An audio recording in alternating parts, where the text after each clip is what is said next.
My mom talked my boyfriend into marrying my sister. She told him, "She's stronger and a better match for you." I was crushed when I found out, so I left and started a new life. Years later, we crossed paths again at a big party I hosted. But when they saw who my husband was, their faces went pale because my husband was. There are some wounds you never think will heal, some betrayals so deep they shatter your entire world. For me, it was watching my own mother orchestrate the most twisted act of family sabotage imaginable, stealing my boyfriend and handing him to my sister. But little did they know, that shattering wasn't an end, it was the explosive beginning of my most powerful comeback. My name is Sophia Thompson, and I'm 32 now. I never imagined my life would take such a dramatic turn. As a software developer, I'd always dreamed of a perfect love story, not one ripped apart by the very people who were supposed to protect me. But sometimes, life's biggest heartbreaks truly do lead to the greatest blessings. Growing up in suburban Boston, our family looked like a picture-perfect postcard. A colonial home, a white picket fence, a manicured lawn, all hiding the deep dysfunction brewing inside. My mother, Diane, was the silent dictator of our household, ruling with an iron fist disguised by a sweet smile. She'd charm neighbors one minute, then dissect their flaws the second they left. My father, Gerald, was her polar opposite, quiet, passive, perpetually nodding along to keep the peace. Then there was my sister, Amber, 3 years my senior. She was everything my mother wanted, blonde, beautiful, a social butterfly who could win anyone over. Cheerleader, homecoming queen, every boy's dream girl. And me? I was the family's black sheep. While Amber spent hours perfecting her makeup and social status, I buried myself in books and computer code. My bedroom walls were plastered with academic awards, not boy band posters. By 14, I'd taught myself 3 programming languages and built my first website. None of it impressed my mother. "Computers are for boys, Sophia," she'd dismiss with a wave. "You'll never find a husband if you keep hiding behind those screens." Every achievement was met with the same crushing indifference. "That's nice, dear. But did you hear about Amber's new modeling opportunity?" My sister's temporary jobs and fleeting ventures were celebrated like major triumphs, while my consistent academic excellence was treated as an afterthought, barely acknowledged. My father would occasionally sneak into my room after these exchanges, an awkward pat on the shoulder his only comfort. "Your mother means well," he'd whisper, "she just worries about you." But his eyes, they told a different story. He saw the blatant favoritism, he knew it was wrong, but he simply lacked the courage to confront it. The summer before my senior year, I won a national coding competition, complete with a full college scholarship. I practically vibrated with excitement, desperate to share the news at dinner. My mother's response? A cold, "Well, I suppose that's one way to get to college, since you won't be getting any athletic scholarships like Amber did." My father stared at his plate, silent. Amber smirked across the table. That night, a quiet fury ignited inside me. I made a solemn promise to myself. This scholarship was my ticket out. I applied only to colleges at least 3 states away. When my acceptance letter from MIT arrived, I celebrated privately, a silent scream of triumph. My mother's only comment was a worried murmur about me moving so far from family. The irony was not lost on me. College became my salvation, a world where my intelligence and passion for technology were finally valued. I met Zoe during orientation, both of us reaching for the same computer science textbook. "You can have it," she laughed. "I'll just copy your notes when you inevitably understand everything better than me anyway." Her honesty and humor were a balm to my soul. Through Zoe, I slowly started to build the confidence my family had systematically dismantled. She couldn't fathom why I dreaded going home for breaks. "Your family sounds like a bad reality TV show," she declared after hearing my stories. "You know that's not normal, right?" Intellectually, I knew. Emotionally, I still craved their approval. Each break, I'd return home, a flicker of hope that things would be different. They never were. If anything, the stark contrast between my vibrant college life and the suffocating atmosphere at home made the dysfunction even more glaring. By junior year, I limited my visits to major holidays. Each return made me feel more alien in my own childhood home. My growing independence seemed to irritate my mother, who doubled down on her criticism. "MIT is making you cold," she accused one holiday when I refused to play along with one of Amber's dramatic tales of a breakup. "You used to be such a sweet girl." The truth was, I was finding my voice. For the first time, I started pushing back, politely but firmly. My father would watch these exchanges, a mixture of concern and, I dared to hope, pride in his eyes. During winter break of my senior year, my mother suggested I dress more like Amber for a neighborhood party. I looked her in the eye and calmly replied, "I'm comfortable with how I look, Mom." The shocked expression on her face was priceless, worth every moment of the silent treatment that followed. Little did I know, this newfound strength would soon be tested in ways I couldn't possibly imagine when I brought home the first man I truly loved. I met Jason Carter at a tech conference during my senior year. He was presenting a startup's app, confident but never arrogant, technical yet accessible. When he fielded questions, he genuinely wanted feedback, not just to defend his ideas. I was captivated. After his talk, I nerved myself to approach him with suggestions for his user interface. Instead of dismissing me, he pulled out a notebook, asking me to elaborate. We talked for over an hour, moving to a coffee shop when the room closed. He had warm brown eyes that crinkled when he smiled, and a habit of running a hand through his dark hair when deep in thought. "Your perspective is exactly what this project needs," he said, finishing our third cup of coffee. "Would you be interested in meeting again?" That meeting blossomed into weekly coffee dates, then coding sessions at the library, then real dates. Jason was unlike anyone I'd ever met. Brilliant, humble, ambitious, ethical. He listened. He valued my opinions. For the first time, I felt truly seen, truly heard. Our relationship deepened quickly. We'd talk for hours about everything from algorithms to childhood cartoons.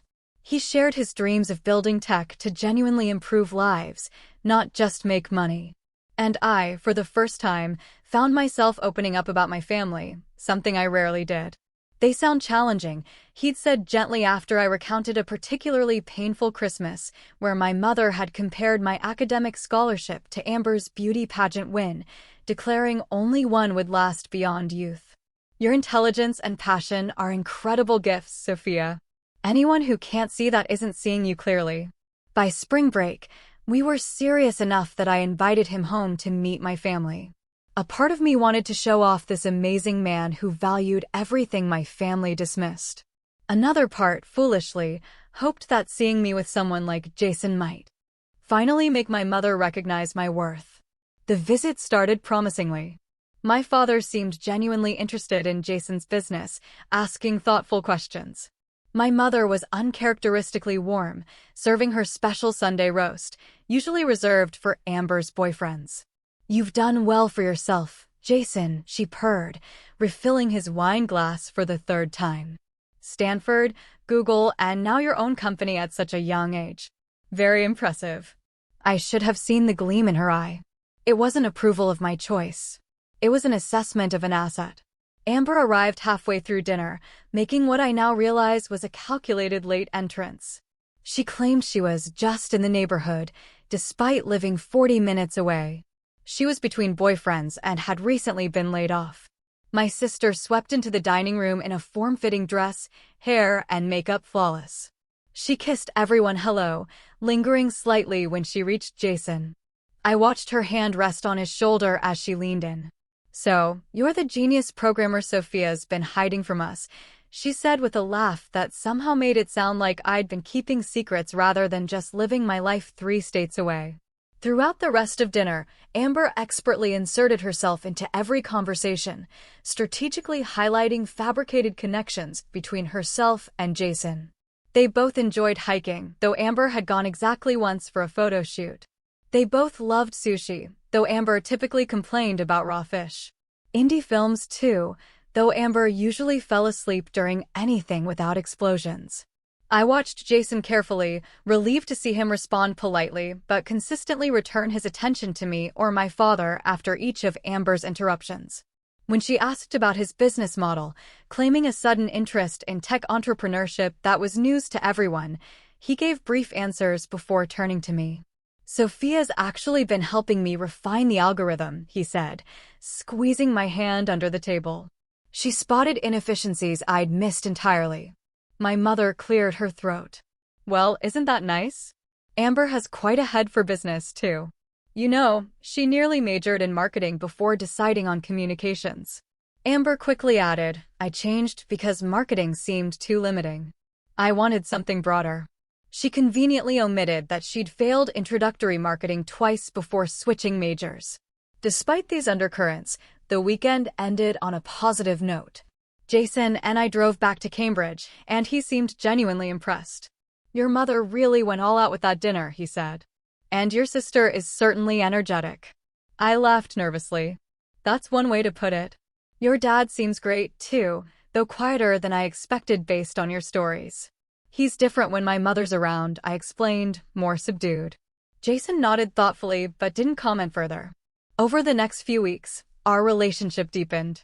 Late one night, as we lay looking at the stars from the roof of his apartment building, Jason finally broached our future. Have you thought about what happens after graduation? He asked, fingers intertwined with mine. Job hunting, I guess, I replied. I've had a few interviews lined up. What if? He hesitated. What if you came to work with me instead? We could expand the business together. Your skills complement mine perfectly. My heart hammered. Are you serious? Completely. And maybe. He squeezed my hand. Maybe we could look for an apartment together, too. If you wanted. For the first time, I allowed myself to truly envision a future where I was genuinely happy. A life built with someone who valued me for exactly who I was. I turned to kiss him, overwhelmed with emotion. I'll take that as a yes, he whispered against my lips.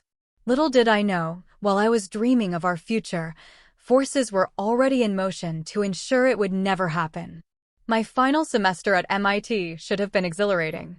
I had excellent job prospects, a capstone project garnering industry attention, and a relationship that gave me the emotional support I'd always craved. Instead, it became the period when everything fell apart. The changes were subtle at first. Jason began taking longer to respond to texts.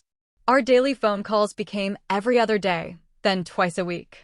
He canceled our standing Friday night date 3 weeks in a row, citing meetings with potential investors that mysteriously always ran late. I'm sorry, babe, he'd say, sounding genuinely regretful. This round of funding is crucial. Once it's secured, things will calm down. I believed him. His startup was at a critical growth stage, and I understood the demands of the tech world. I was busy too, spending long hours perfecting my capstone project. Still, something felt off. One evening, while scrolling through Instagram, I noticed a post from a restaurant in my hometown. The image showed their famous chocolate lava cake, and the caption mentioned a special visitor from the tech world. In the background, blurred but undeniably recognizable, was Jason's profile. My stomach dropped. He told me he was in New York that weekend meeting investors. What was he doing in my hometown, 3 hours in the opposite direction? When I confronted him during our next call, his explanation came too quickly. It was a last-minute change of plans. A potential investor lives near your parents and suggested meeting there. I was going to tell you, but I knew you were stressed about your project deadline. Did you see my family while you were there? I asked, my voice tight. A pause. Too long. I ran into your mom at the grocery store. Pure coincidence. She insisted I come over for coffee since I was in town. Something in his voice sounded wrong, but I couldn't identify what. I told myself I was being paranoid, that the distance and stress were making me insecure. I threw myself deeper into my project, ignoring the growing unease. 3 weeks later, during spring break, I decided to surprise Jason by driving to his apartment instead of going home. I hadn't told my family I was coming either. The thought of another tense dinner with Amber's increasingly obvious flirtation toward Jason was more than I could handle. When I arrived at Jason's building, his car wasn't in its usual spot. On a hunch, I drove to his office. His car wasn't there either, but his business partner, Ryan, was just leaving. Jason. Ryan looked confused. He took a few days off. Said he was visiting family. Jason's family lived in California. Mine lived in Massachusetts. We were in Cambridge. I drove home in a daze, not entirely sure what I was thinking or planning. 6 hours later, I pulled into my parents' driveway at 11 p.m. My father's car was there. So was my mother's. And parked behind them was Jason's distinctive blue Subaru, with that small dent in the passenger door from when we'd gone hiking. The house was dark except for the living room. I used my key to enter quietly, hearing low voices from that direction. I moved toward the sound, my heart pounding so loudly I was sure they would hear it. I stopped at the living room entrance, partially hidden by the hallway wall. Jason sat on our couch, my sister beside him, closer than friends would sit. My mother was in her favorite armchair across from them, leaning forward animatedly as she spoke. "You two make so much sense together," she was saying. "Sophia is so absorbed in her computer world. She'll never fully appreciate what you're building, Jason. You need someone who understands the social aspects of business, the connections, the networking. Amber has those skills in abundance." "Sophia has been really distant lately," Jason replied, though he shifted uncomfortably. "Always working on her project." "That's how she is," Amber chimed in, placing her hand on his knee. "Always choosing computers over people. Remember when she skipped my college graduation to attend that tech conference?" I froze. I hadn't skipped for a tech conference. I'd skipped because Amber specifically told me not to come after I'd refused to write her final term paper. "I just don't know anymore," Jason continued, his voice laced with doubt. "But you need to think about your future," my mother pressed. "Amber can be the perfect partner for a man with your ambitions. The supportive wife who makes the right connections, hosts the right dinner parties. Can you honestly see Sophia doing that? She'd probably wear jeans to a business function and talk about coding all night." I must have made a sound because suddenly all three heads whipped in my direction. The look on Jason's face, shock mingled with undeniable guilt, told me everything I needed to know. "Sophia," my mother recovered first, her voice a practiced calm. "What a surprise. We thought you were staying at school this week." I ignored her, my gaze locked on Jason. "How long has this been going on?" He stood up, moving away from Amber. "It's not what it looks like, really, because it looks like you've been coming to my family home behind my back." I cut him off, my voice shaking with a rage I hadn't known I possessed. "It looks like you're sitting here with my mother and sister discussing our relationship and your doubts about me. What part am I misinterpreting?" "Sweetheart," my mother interjected, approaching me like I was a wounded animal. "We're just having a conversation. Jason has been kind enough to visit your father and me occasionally. Is that so wrong? And me ending up here during those visits is pure coincidence," Amber added with a smirk that quickly disappeared when my mother shot her a warning look. "When did these visits start?" I asked Jason directly. He couldn't meet my eyes. "A couple months ago, your mom called me. Said your dad was having health issues and wanted some company while your mom ran errands." It seemed harmless. My father had no health issues, and he was currently upstairs, oblivious or deliberately absent from the scene. And then, Jason ran a hand through his dark hair, that familiar gesture now agonizing to watch. Then it became regular. Your mom would call, say they missed having young people around. I'd stop by when I was in the area. He didn't deny telling me he was somewhere else. "Sophia," my mother stood, her gentle facade cracking.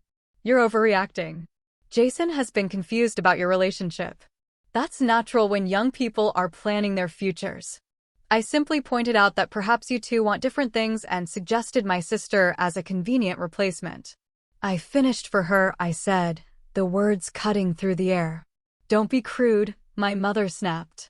"I merely observed that Amber might be more aligned with the type of life Jason is building.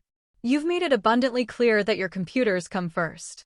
What successful man wants to be second place in his wife's life?" The word wife hung in the air, a cruel, heavy weight. Jason and I had discussed moving in together, but marriage had been only an implied someday. I turned to Jason. "Do you agree with her assessment? That I'm too focused on my career to be a good partner to you?"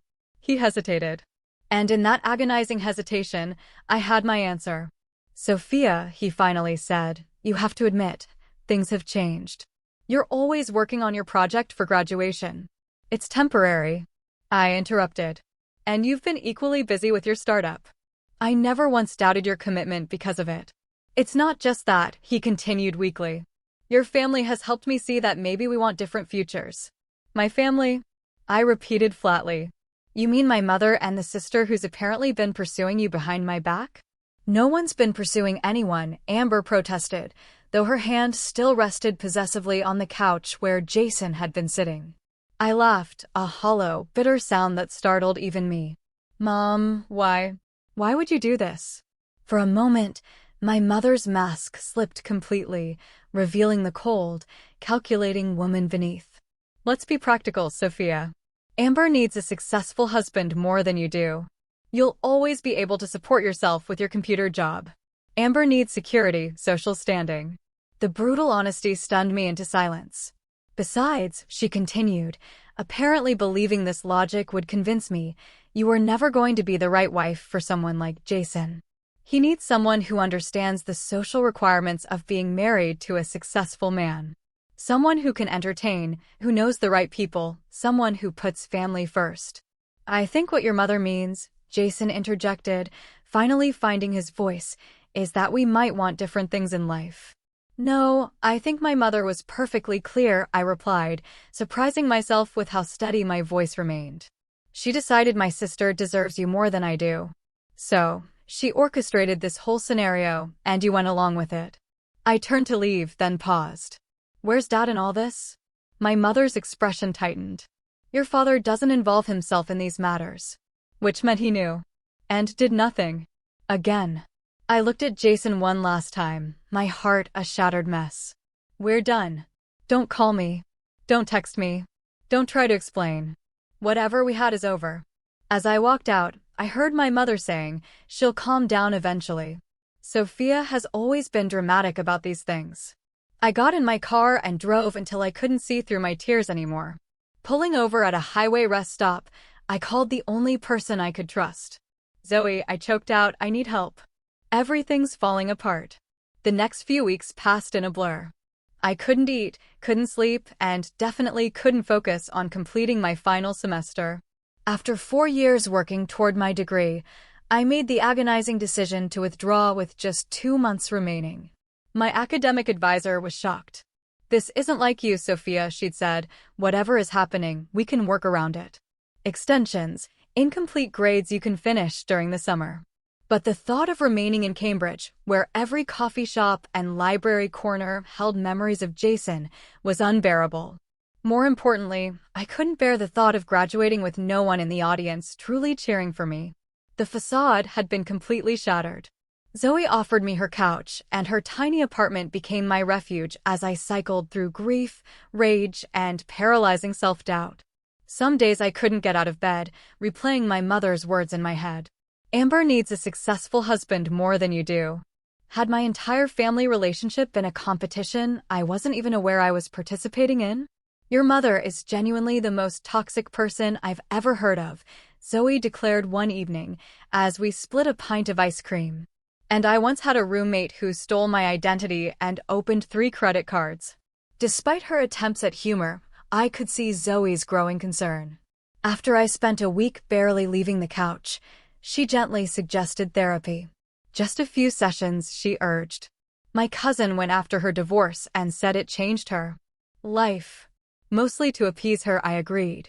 The therapist, Dr. Linden, was a woman in her 50s with kind eyes and a direct manner that cut through my foggy mental state. What your family did was a profound betrayal, she told me in our first session. Your feelings are completely valid, but you have choices now about what role they play in your future. Over the next few months, those weekly sessions became anchors. Dr. Linden helped me see patterns in my family dynamics that went far beyond this final betrayal. More importantly, she helped me understand that I didn't have to continue participating in them. Your mother's behavior suggests deeply rooted insecurities that she's projecting onto both you and your sister, Dr. Linden explained. But her issues don't have to become your issues. By August, I had made a decision. I applied to complete my degree at the University of Washington in Seattle, as far from both Boston and California as I could reasonably get. With my MIT transcript and glowing recommendations from professors, I was accepted with a scholarship that covered my final semester. Saying goodbye to Zoe was difficult. She had been my rock during the darkest period of my life. "You better video call me every week," she said fiercely, hugging me at the airport. "And I'm coming to your graduation with an embarrassingly large sign and air horns." Seattle felt like breathing fresh air after being underwater. The city's blend of technology and natural beauty suited me perfectly. I found a tiny studio apartment near campus and decorated it with absolutely nothing that reminded me of my past life. No family photos, no mementos from MIT, no traces of Jason. My phone remained largely silent. Jason had tried calling and texting for the first few weeks after our confrontation. His messages evolved from defensive, "You didn't give me a chance to explain," to apologetic, "I made a terrible mistake," to pathetically nostalgic, "Remember when we watched the meteor shower on my roof?" I never responded, eventually blocking his number. My parents' communications followed a predictable pattern. My mother acted as if nothing had happened, sending chatty texts about neighborhood gossip and Amber's latest adventures. My father sent occasional brief messages, usually devoid of any real content. "Hope you're doing well." Neither acknowledged the betrayal directly. I responded minimally to my father and not at all to my mother. Through social media, which I rarely checked anymore, I learned that Jason and Amber were officially dating. 2 months later, they were engaged. The announcement featured a photo of them with my beaming mother between them. My father stood slightly apart, his smile not reaching his eyes. I deactivated all my accounts that day. With my social media gone and my old connections fading, I poured everything into rebuilding my life. I completed my degree with honors, attended by Zoe and her family, but no one from my own. After graduation, I accepted an entry-level position at a mid-sized tech company in downtown Seattle. The salary was modest, but the role offered valuable experience and, most importantly, a foot in the door of the Seattle tech scene. Slowly, I built a new friend circle. There was Kim from the rock climbing gym, who dragged me out for weekend hikes, insisting physical activity was essential for mental health. Aaron and David, a couple from my apartment building, adopted me into their friend group after discovering my pitifully empty refrigerator when they brought over misdelivered mail. And there was Lena from work, whose quiet competence and dry humor made our long coding sessions enjoyable rather than merely tolerable. These new friends knew nothing of my family drama. To them, I was simply Sophia from the East Coast who didn't talk much about home. They accepted this without question, filling our time together with present joys rather than past sorrows. 1 year after moving to Seattle, I received a text from my father that finally acknowledged reality. "Amber and Jason's wedding this weekend. Your mother asks if you've changed your mind about attending." I hadn't been invited. I hadn't expected to be. I responded simply no. My father's reply came hours later. "I understand." "I'm sorry, Sophia." It was the closest thing to an apology I'd received from any of them. And while insufficient, it opened a thin channel of communication between us. We began exchanging occasional texts, nothing deep, usually just brief life updates. He never mentioned my mother or Amber, and I never asked. Through this minimal connection, I learned that Jason's startup had failed 6 months after their wedding. He was now working for a competitor of the company he'd founded, a significant step down from CEO. Amber was between jobs again. They had moved into my parents' guest house temporarily while Jason regrouped. This information should have brought satisfaction, perhaps even joy. Instead, I felt a strange emptiness. Their struggles didn't undo my pain or restore what I'd lost. Success, I realized, would be the best revenge, not because it would hurt them, but because it would fulfill me. Around this time, I was assigned to a new project at work developing software for healthcare systems. The project lead was Raj Patel, a brilliant developer with 15 years of experience who had recently transferred from our San Francisco office. Under his mentorship, my skills expanded exponentially. "You have remarkable talent," he told me during a code review, "but you're playing it safe." Don't be afraid to propose solutions that break conventional approaches. His encouragement pushed me to develop innovative algorithms that significantly improved our system's efficiency. When the project was completed ahead of schedule and under budget, Raj made sure the entire department knew my contributions had been key to its success. That project led to my first promotion, then to larger responsibilities and leadership roles. By my third year in Seattle, I had established a reputation as someone who solved problems others couldn't. My career was flourishing in ways I couldn't have imagined during those dark days on Zoe's couch. Yet, despite professional success and a supportive friend circle, I kept potential romantic partners at arm's length. The betrayal had left scars that made trusting difficult. Several promising relationships ended when I couldn't bring myself to be fully vulnerable.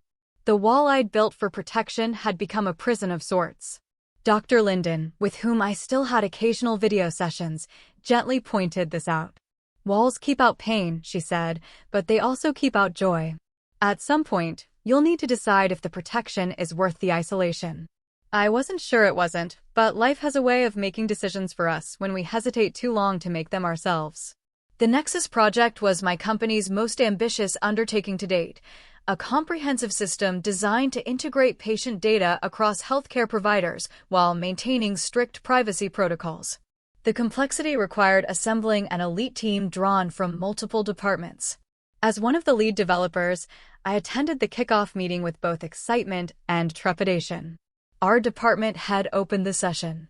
Before we begin, I'd like to introduce Michael Zhang, who's joining us from our Toronto office. Michael will be the technical architect for Nexus, bringing his expertise in secure systems design and implementation.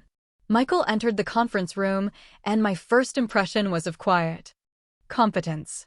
Around my age, maybe a year or two older, with thoughtful eyes behind simple glasses and a presence that commanded attention without demanding it.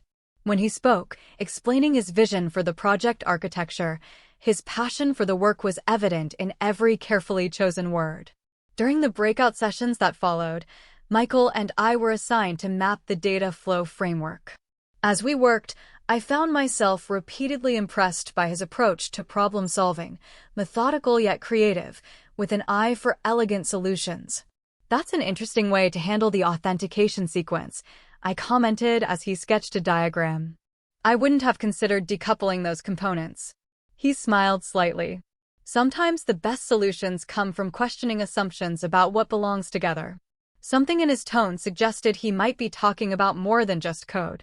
Over the following weeks, Michael and I developed a productive professional rhythm. We challenged each other's ideas respectfully, building on our different strengths to create something better than either of us could have designed alone. I found myself looking forward to our working sessions, extending them with questions that could have waited until the next day. One evening, as we were the last two people in the office, Michael leaned back in his chair and asked, "Want to continue this discussion over dinner? There's a great Vietnamese place around the corner." The invitation was casual, clearly professional, yet I hesitated. This boundary between work colleague and potential friend was one I rarely crossed. Noticing my hesitation, he added, "No pressure. I just thought food might help us solve this permissions hierarchy issue." I surprised myself by agreeing. That dinner became the first of many. Our conversations expanded beyond work to books, hiking trails, the challenges of urban gardening, his passion, and rock climbing, mine.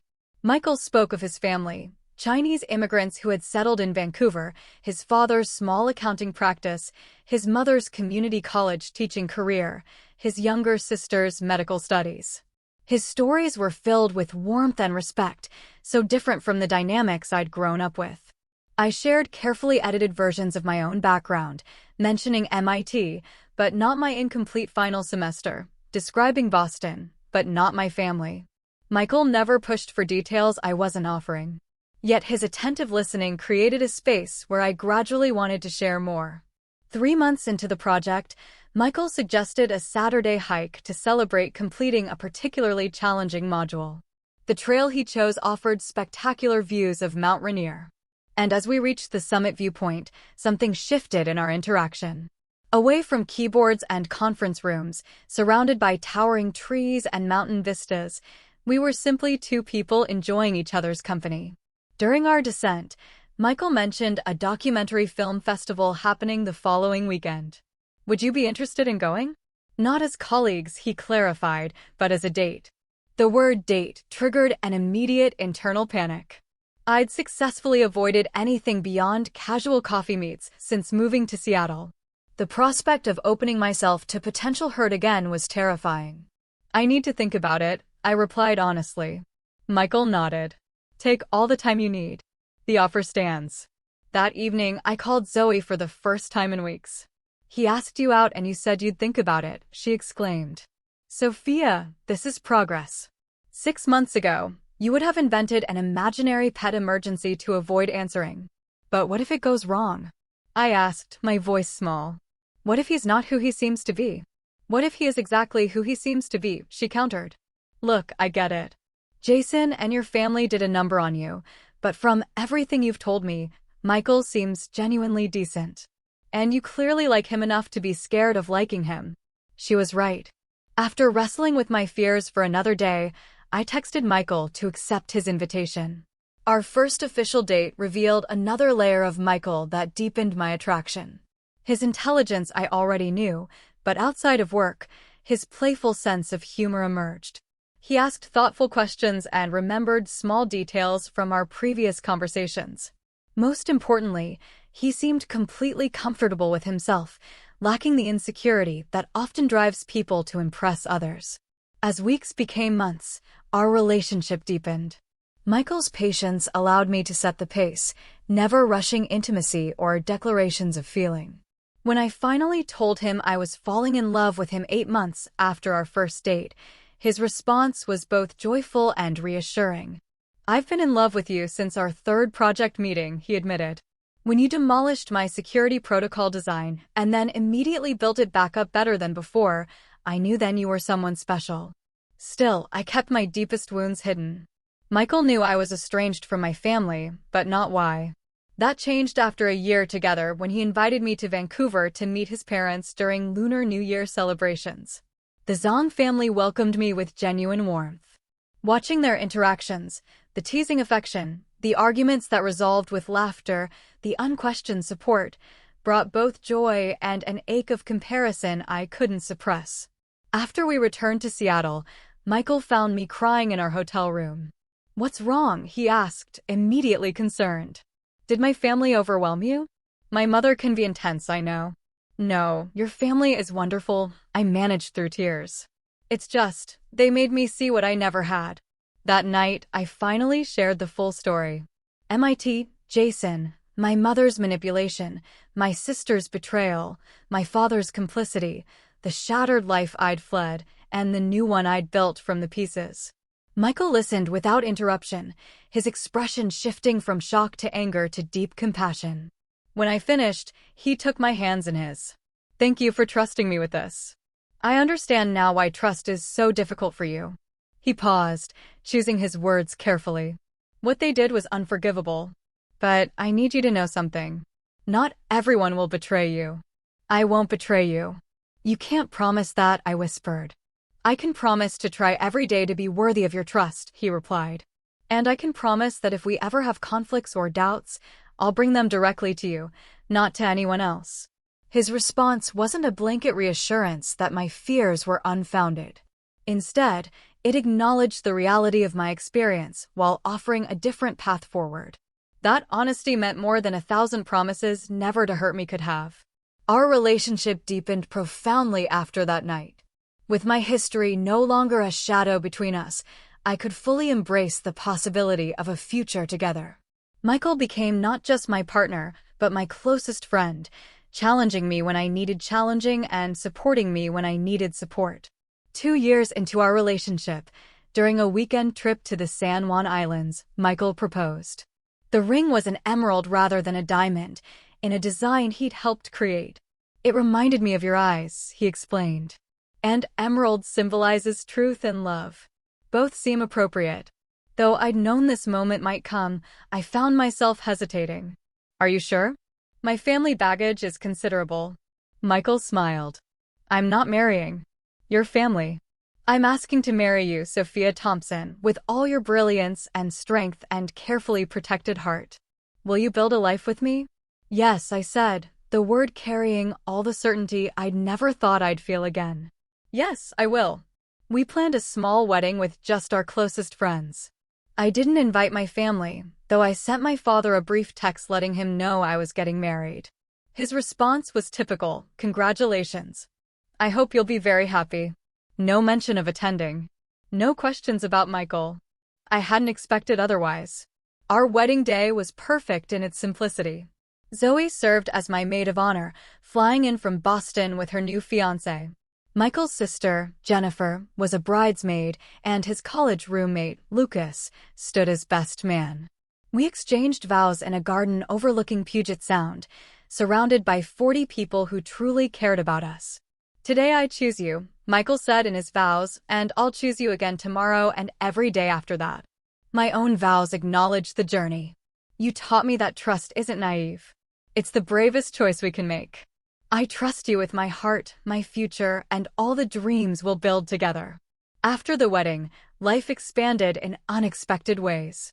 Michael and I combined our technical expertise to launch a healthcare data security startup. The timing was perfect. Increased regulations around patient data privacy created an immediate market for our solutions. Within 18 months, we'd grown from just the two of us working evenings and weekends to a company of 20 employees with significant venture funding. Success brought visibility I hadn't anticipated. Our company was featured in tech publications and local business journals. I gave interviews about data security and presented at conferences. Though I used my married name professionally, Sophia Zong, it was only a matter of time before my past and present collided. That collision came in the form of a LinkedIn message from Jason. "Congratulations on your success. You always were the brilliant one. We'd love to catch up sometime." I showed the message to Michael, who raised an eyebrow. "What do you want to do?" "Nothing," I replied. "He's not part of my life anymore." I deleted the message without responding, but it triggered thoughts about my family that I'd managed to suppress for years. Through occasional texts with my father, I knew that Jason and Amber's marriage was struggling. His career had never recovered from his startup's failure, and Amber had grown resentful of their financial dependence on my parents. My mother apparently still controlled the family narrative, positioning me as the ungrateful daughter who had abandoned them. Then came news that changed everything. My father had been diagnosed with pancreatic cancer. His text was characteristically understated. "Doctor says 6 to 12 months. Would like to see you before then." After years of maintaining emotional distance, I found myself at a crossroads. The hurt remained, but so did earlier memories of my father teaching me to ride a bike, sneaking me extra dessert, quietly encouraging my academic interests even when he didn't understand them. "I think I need to go," I told Michael that evening. "Then we'll go," he replied simply. "Together." The decision to reconnect with my family opened the door to a confrontation years in the making. A confrontation that would finally bring everything full circle in ways I never could have anticipated. After careful consideration, Michael and I decided that rather than visiting my family home, where my mother would control the environment, we would invite them to Seattle. The distance would give me emotional space and the home field advantage I needed for such a loaded reunion. "We'll host them at our place," Michael suggested. "That way, you can set the terms of engagement." Our place was a waterfront property on Mercer Island, purchased after our company's second round of funding. The modern glass and cedar home, with its expansive views of Lake Washington, reflected our success in a way that words couldn't convey. I wasn't above wanting my family to see what I'd built without them. I called my father directly to extend the invitation. His voice, thinner than I remembered, brightened when I suggested the visit. "We could come next month," he said. "Your mother and I. And would it be all right if Amber and Jason came too? They're living with us now, and your mother doesn't want to leave Amber alone while we're gone." The request sent ice through my veins. Seeing my parents after 6 years would be challenging enough. Facing Jason and Amber seemed impossible, but I recognized the manipulation. My mother was ensuring I couldn't have time alone with my father. "Everyone is welcome," I said, surprising myself with how steady my voice remained. We have plenty of room. Michael squeezed my hand in support as I ended the call. Are you sure about this? Including Jason and Amber. No, I admitted, but I need to do this completely. No more shadows hanging over us. The month before their visit passed quickly. Between preparing our home and managing our growing company, I had little time to dwell on anxiety. Michael arranged for a private chef to handle the first night's dinner, understanding that cooking for the people who had hurt me so deeply would be an unfair burden. The day of their arrival, I stood in our living room, looking out over the water, trying to center myself. Michael came up behind me, wrapping his arms around my waist. Remember, he said softly, you're not that vulnerable girl anymore. You're Sophia Zhang, co-founder and CTO of Zhang Secure, with 14 patents and a waiting list of clients. More importantly, you're a woman who rebuilt her life from scratch. Nothing they say or do can take that away. The doorbell rang precisely at 4 o'clock. My mother had always valued punctuality.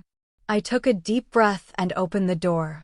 My father stood closest, dramatically thinner than I remembered, his skin bearing the yellowish tint characteristic of his disease. Despite his obvious illness, his eyes lit up at the sight of me. Sophia, he said, his voice catching. Without thinking, I stepped forward to embrace him, his body feeling fragile beneath my arms. My mother stood just behind him, barely aged from my memory. Her critical eyes took me in, then shifted to assess our home, visible through the open door. You look well, she said, her tone suggesting surprise at this fact. Thank you for having us. Amber and Jason hung back awkwardly. My sister had gained weight, her once model-esque figure now softer. Her carefully maintained blonde hair showed dark roots. Beside her, Jason looked almost exactly as I remembered, though a new tension lined his face, and his once confident posture had diminished. Please come in, I said, stepping back to allow them entry. Michael is looking forward to meeting you all. As they entered our home, I watched their expressions. My mother's practiced neutrality couldn't fully mask her shock at the obvious luxury. Amber's eyes widened, darting from the vaulted ceilings to the designer furniture to the floor-to-ceiling windows showcasing the lake view. Jason seemed to physically shrink as he took in the success I'd achieved without him. Michael appeared from his office, the consummate host. Tall, distinguished in casual linen pants and a light blue button-down that complemented his warm complexion, he radiated confidence without arrogance. Welcome to Seattle, he greeted them, shaking hands with my father, then my mother. When he reached Jason, there was a brief, charged moment as the two men assessed each other. Michael's smile never wavered, but I saw Jason recognize something in my husband's eyes, knowledge of exactly who Jason was and what he had done. We've prepared the guest rooms upstairs, Michael continued smoothly. Why don't you all get settled before dinner? Sophia can show you the way. As I led my family upstairs, my mother fell into step beside me. This is quite a home, she remarked. Your husband must be very successful. We both are, Mother, I replied evenly. I co-founded our company with Michael. We're equal partners in every sense. She absorbed this information with a tight smile. How progressive. I showed them to their rooms, my parents in the main guest suite, Amber and Jason in the smaller room across the hall. As they unpacked, I retreated downstairs to find Michael opening wine in the kitchen. They're exactly as you described, he said quietly. Your mother started assessing the property value within 30 seconds of arrival. I laughed despite my tension. Just wait until dinner. She'll be counting the silver. The private chef Michael had arranged prepared an exquisite meal. As we gathered around our dining table, the conversation remained superficial. Seattle weather, their flight, my father's treatment options. Michael expertly filled awkward silences with questions about Boston and observations about the differences between Canadian and American healthcare systems. It was during dessert that my mother finally broached the subject of our company. So, she said, setting down her fork with precision, Sophia mentioned you run a business together. What exactly do you do? Michael glanced at me, silently offering the chance to answer. I took it. We founded Zhang Secure 4 years ago, I explained. We specialize in healthcare data security systems. Our software protects patient information while allowing authorized access across different healthcare providers. Zong Secure, my mother repeated. You took Michael's name for the company. It tested better with focus groups, I replied smoothly, though the real reason was simpler. I'd wanted nothing of my past associated with my future. They're being modest, my father interjected. I looked up their company before we came. They were featured in Forbes last year. Healthcare Security Revolution, the article called it. My mother's eyebrows rose fractionally. How impressive. Jason cleared his throat. What's your market valuation now?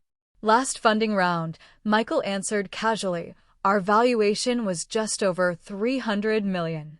We're not looking for additional investment currently. We're cash flow positive and growing sustainably. The figure hung in the air. $300 million. Jason's failed startup had peaked at a $4 million valuation before collapsing. $300 million, Amber repeated, looking at Jason with an expression I couldn't quite read. That's, wow. Enough about business, my mother interjected briskly. Sophia, will you and Michael be starting a family soon? You're not getting any younger. Mom, Amber protested weakly. It's a reasonable question, my mother defended. They have this enormous house. Seems a shame not to fill it with children. We're focused on our company right now, Michael answered diplomatically, but we haven't ruled out children in the future. My mother turned to me. You always said you wanted children, Sophia. Remember those dolls you used to line up in your room? You had names for all of them. I had no such memory. Amber had been the one obsessed with dolls. This subtle rewriting of history was so typical of my mother that I almost laughed. If Sophia and I decide to have children, Michael said, his voice gentle but firm, it will be on our timeline, not anyone else's. My mother's smile tightened, and used to being challenged so politely yet definitively. As the evening progressed, the dynamics became increasingly clear. My mother attempted to reassert control through passive-aggressive comments and selective memories. My father observed quietly, occasionally catching my eye with what seemed like apology. Amber fluctuated between feigned interest in our lives and thinly veiled envy. And Jason grew progressively more uncomfortable, drinking too much wine and barely contributing to the conversation. By the time we moved to the living room for after-dinner drinks, the facade of a pleasant family reunion had worn dangerously thin. How are things in Boston? I asked, deliberately vague. A weighted silence followed. My father stared into his whiskey. My mother smoothed an invisible wrinkle from her skirt. We're between opportunities at the moment, Amber finally answered. Jason's exploring several promising positions. I see, I replied. And you're living with Mom and Dad while you explore? Temporarily, Jason said quickly. My non-compete clause from Growth Tech just expired, so I can finally look at other startups in the same space. It's been 3 years, Amber added, an edge to her voice. A very long temporary arrangement. We're happy to help family through difficult transitions, my mother said pointedly. That's what families do. They support each other through challenges. The implication hung heavily in the air that I had abandoned my family responsibilities by cutting contact. Michael, sensing the rising tension, stood. Would anyone like to see the garden? We've just installed a Japanese-inspired meditation area overlooking the water. My father rose eagerly. I'd enjoy that. As the others followed Michael outside, I remained behind to refresh drinks. Jason lingered, awkwardly handling his empty glass. Your husband seems like a good man, he said finally. He is, I replied simply. You've done incredibly well for yourself, Sophia. I always knew you would. I looked at him directly for the first time that evening. Did you? Because I recall you agreeing that I was too focused on my career to be a good partner, that I'd never understand the social aspects of business. He flushed. I was confused. Your mother can be very persuasive. Yes, she can be. But we all make our own choices, Jason. He set down his glass. I made the wrong one. Surely you know that by now. Before I could respond, my father appeared in the doorway. Sophia, could I speak with you privately for a moment? Jason nodded awkwardly and slipped past my father toward the garden. My father took a seat on the couch, his movement slow and deliberate. Your home is beautiful, he said. But more importantly, you seem happy. I am, I confirmed. I owe you an apology, he continued, his voice slow. Many apologies, actually. I failed you, Sophia. I knew what your mother and Amber were doing with Jason, and I did nothing to stop it. The directness of his admission startled me. Why not? He sighed heavily. Cowardice, mainly. I've spent 40 years taking the path of least resistance with your mother. It was easier to let her have her way than to fight battles I didn't think I could win. He looked up, his eyes damp. But that's no excuse for letting her hurt you. For hurting you myself through inaction. His sincere regret pierced the armor I'd built around my heart. I needed you to stand up for me, Dad.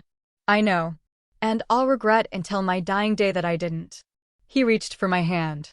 I don't expect forgiveness, Sophia. I just wanted you to know that I see clearly now what happened, and I'm deeply sorry for my part in it. From the garden, raised voices drew our attention. Through the windows, I could see my mother and Amber in what appeared to be a heated discussion with Michael standing calmly between them. We should join them, my father suggested. Your mother becomes unpredictable when challenged. In the garden, the scene became clear as we approached. My mother was berating Michael about something while Amber stood nearby, arms crossed defensively. Absolutely inappropriate to suggest such a thing, my mother was saying. Our financial arrangements are private family matters. Michael noticed our approach and turned. Sophia, Gerald. We were just discussing family dynamics. He's suggesting we're taking advantage of Dad's finances. Amber blurted, as if we were some kind of parasites. Michael shook his head. That's not what I said. I simply observed that multi-generational living can create complex financial interdependencies that sometimes prevent people from making fully independent choices. My mother's face flushed with anger. You know nothing about our family. On the contrary, Michael replied calmly. I know a great deal about your family from Sophia's perspective. I know about the manipulation, the favoritism, the betrayal. Michael, I warned softly, though a part of me thrilled to hear someone finally confront my mother directly. Betrayal is a strong word, my mother sniffed. Family matters are complicated. Sophia has always had a flair for drama and a selective memory. Mom, Amber interrupted, surprising everyone. Stop. Just stop. My mother turned to her in shock. Excuse me. He's right, Amber continued, her voice shaking. We both know what you did with Jason. What we did. It was wrong. Jason, who had been silent throughout the exchange, finally spoke. Your mother told me Sophia was seeing someone else at MIT, that she was using me as a backup plan while pursuing a professor she was interested in. I gasped. That's completely untrue. I know that now, he said quietly. But at the time, it made sense of why you were so busy, why you seemed distant. Your mother showed me texts from your phone that seemed to confirm it. I never texted anything like that. I said, my mind racing. She must have used my phone, Amber finished. She had me text things from your old number that she'd kept in her contacts. Made it look like they were coming from you. My mother's face hardened. This is absurd.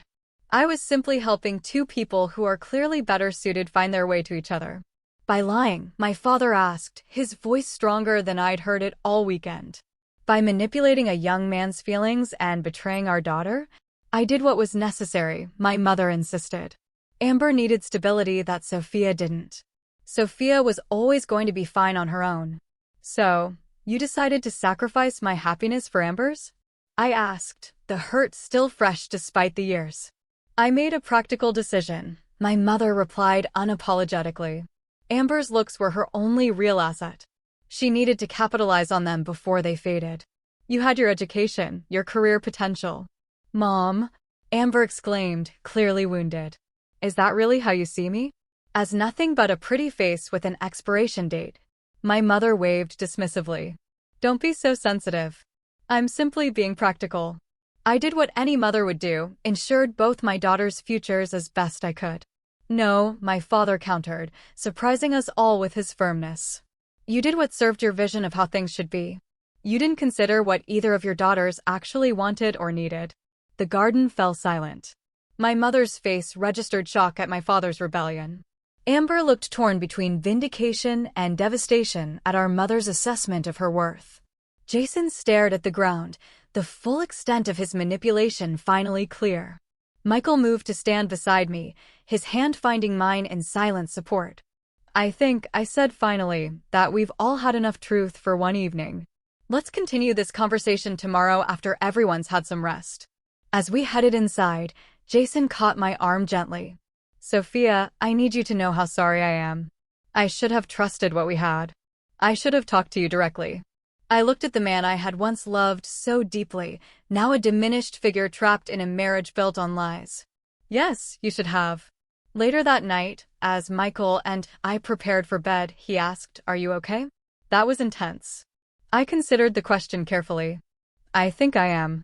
For years, I've carried this wound, never fully understanding how deep the deception went. Now I know, and strangely, that helps. Your sister surprised me, he observed. I didn't expect her to break ranks with your mother. Me neither, I admitted. Maybe there's hope for her yet. Michael pulled me close. What happens now with your family? I rested my head against his chest, listening to the steady beat of his heart. I don't know exactly, but for the first time, I think there might be a path forward, at least with my father, and maybe eventually with Amber. My mother? That's more complicated.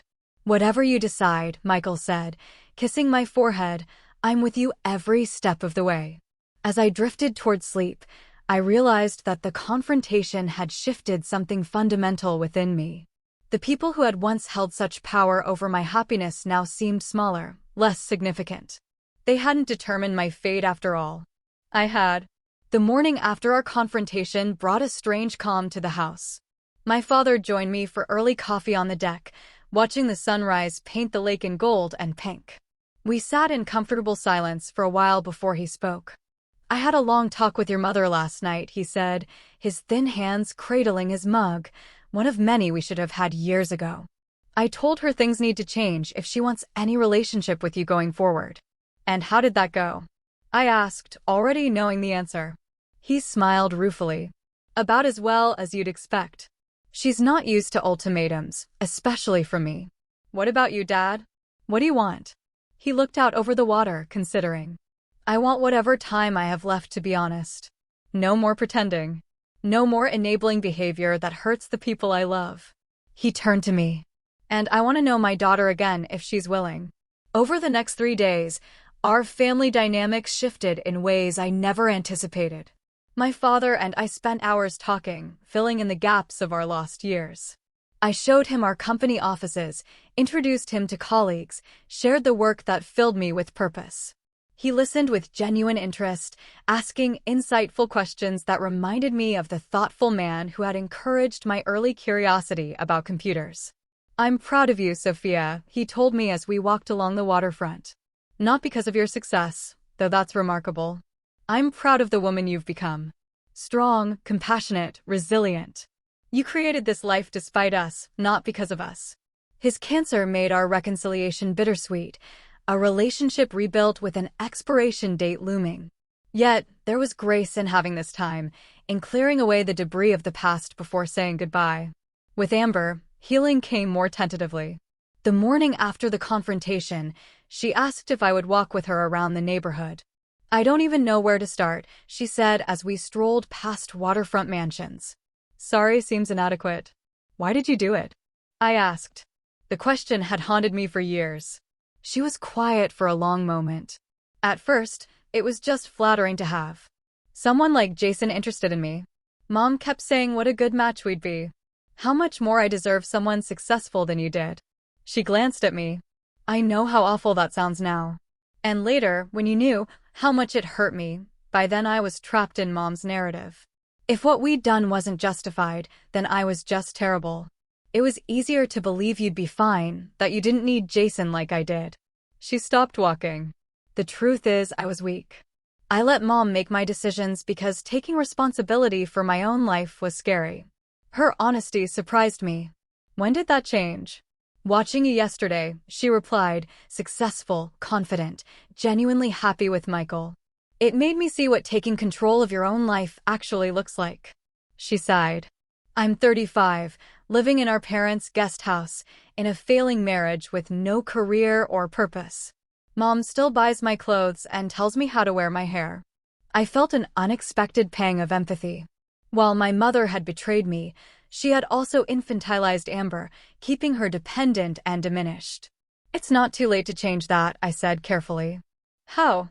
The desperation in her voice was palpable. I considered my response. "Start with something small but meaningful. Get a job. Any job that's yours alone. Open a bank account with only your name.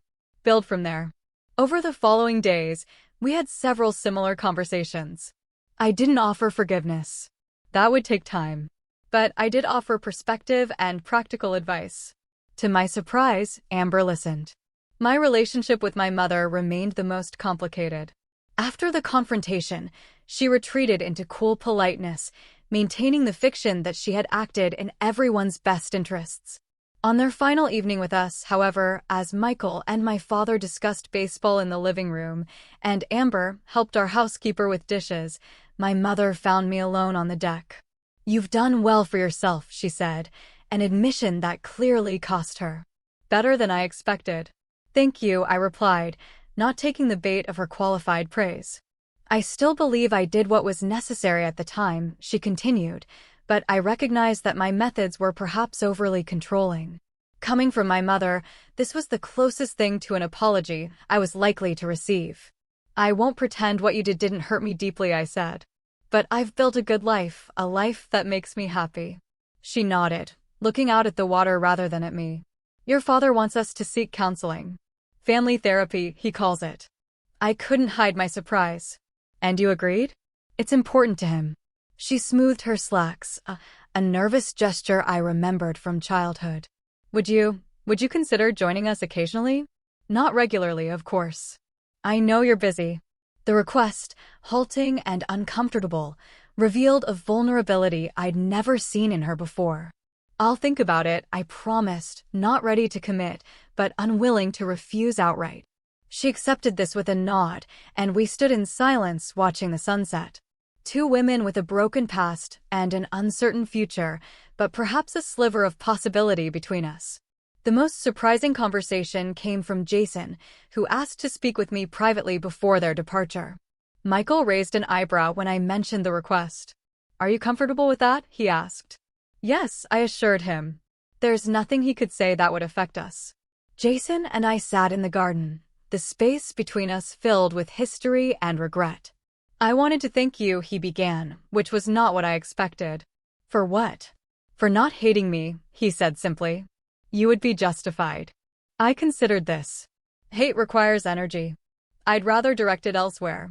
Besides, I've come to understand how thoroughly you were manipulated.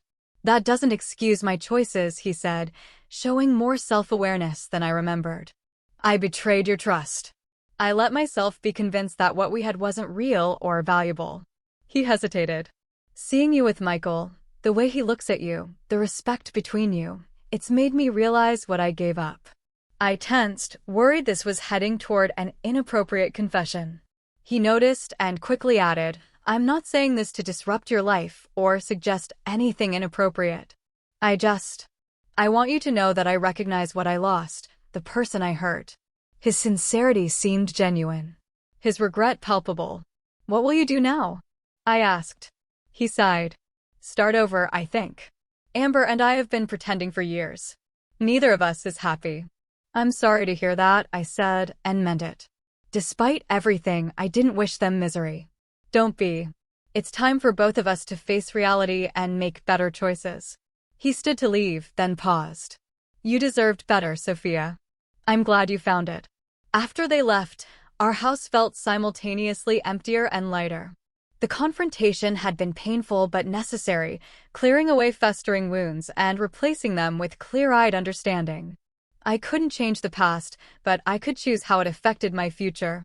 In the months that followed, we established new patterns of connection. My father and I spoke weekly by phone and video chat as his condition deteriorated. I flew to Boston twice to spend time with him. Difficult visits that nevertheless brought peace to both of us. When he passed away 8 months after our reunion, I stood beside my mother and sister at his funeral, united in grief if not in full reconciliation. After my father's death, Amber surprised everyone by following through on her promises to change. She filed for divorce from Jason, moved into her own apartment, and found work as an administrative assistant at a community college. The position was modest, but represented independence she'd never known. We maintained cautious, but increasingly warm contact, rebuilding a relationship that had been poisoned since childhood. My mother remained my mother, critical, controlling, resistant to change. But our confrontation had shifted the power dynamic permanently. She could no longer rewrite history or manipulate me. I engaged with her on my terms or not at all. It wasn't a warm relationship, but it was an honest one. With my family receding to their appropriate place in my life rather than dominating it, Michael and I focused on our future. Our company continued to thrive, expanding internationally and developing new security protocols that became industry standards. 2 years after the family confrontation, we welcomed our daughter Lily, followed 18 months later by our son, James. Becoming parents ourselves cast my family history into sharper relief. As I held my children, I made silent promises never to play favorites, to see and celebrate them for exactly who they were, to let them chart their own courses with support rather than control. Watching Michael with our children, patient, attentive, delighting in their uniqueness, I often reflected on how completely my life had transformed from what it might have been. Had my mother not orchestrated that betrayal, had Jason and I married as once planned, would I have found this level of fulfillment?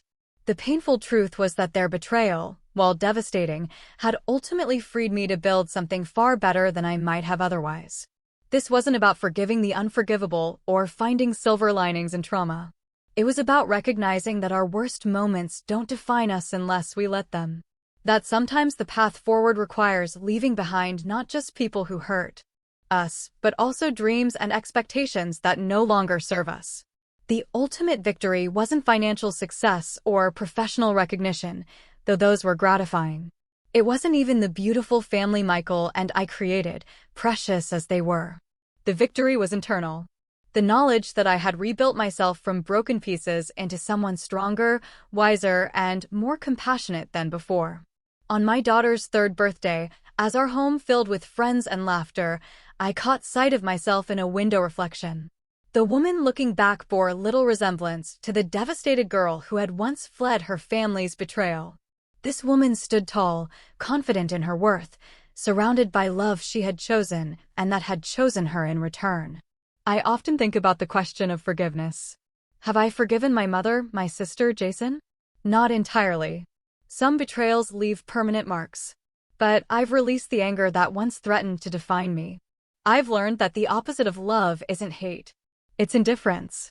And I've found peace in allowing those who hurt me to occupy an appropriate space in my heart and history. Acknowledged, but no longer central. The journey from betrayal to this peaceful place wasn't linear or simple. It required confronting painful truths, setting boundaries, and most importantly, believing I deserved better. Perhaps that's the most valuable lesson of all, that our capacity for happiness expands when we truly believe we're worthy of it. So if you're facing betrayal or heartbreak right now, remember this. The people who hurt you don't get to decide your worth. They don't get to write the ending to your story. That power belongs to you alone. Sometimes life's greatest gifts come disguised as its cruelest blows, redirecting us toward paths we might never have chosen, but that lead to places far better than we imagined. Thank you for listening to my story. Take care.